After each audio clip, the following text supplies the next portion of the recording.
Bonjour mesdames, bienvenue aux méditations quotidiennes au féminin. Aujourd'hui, un beau nom. Ésaïe 62, verset 2 dit « Et l'on t'appellera d'un nom nouveau que la bouche de l'Éternel déterminera. » La foule enthousiaste acclamait celui qui venait d'être élu président des États-Unis d'Amérique. Les cloches des églises sonnaient glorieusement et les canons annonçaient la victoire. Le 30 avril 1789, George Washington faisait son entrée triomphale à New York, monté sur un énorme cheval, vêtu de son traditionnel costume marron, sa brillante épée au côté. Parmi la foule qui l'acclamait en cette occasion se trouvait un enfant qu'on avait appelé Washington Irving, en l'honneur du grand commandant qu'il pouvait maintenant admirer de près. Un jour, cet enfant eut l'occasion de s'approcher du grand homme. La nounou qui l'accompagnait dit à Washington que le petit portait son nom en son honneur. Le commandant sourit aimablement et, en caressant la tête de l'enfant, il lui dit « Cela me fait plaisir de te connaître.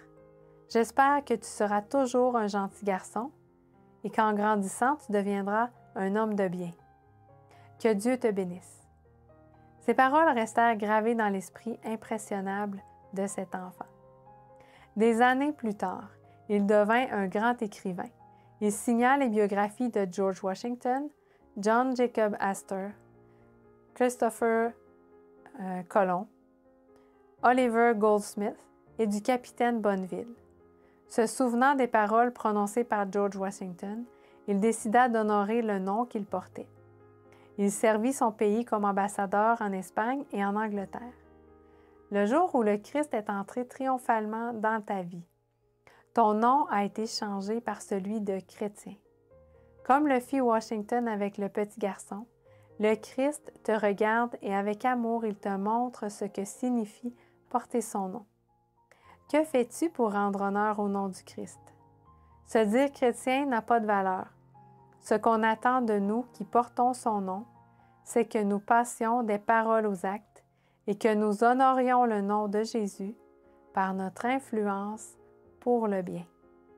C'est pourquoi, quiconque me confessera devant les hommes, je le confesserai moi aussi devant mon Père qui est dans les cieux.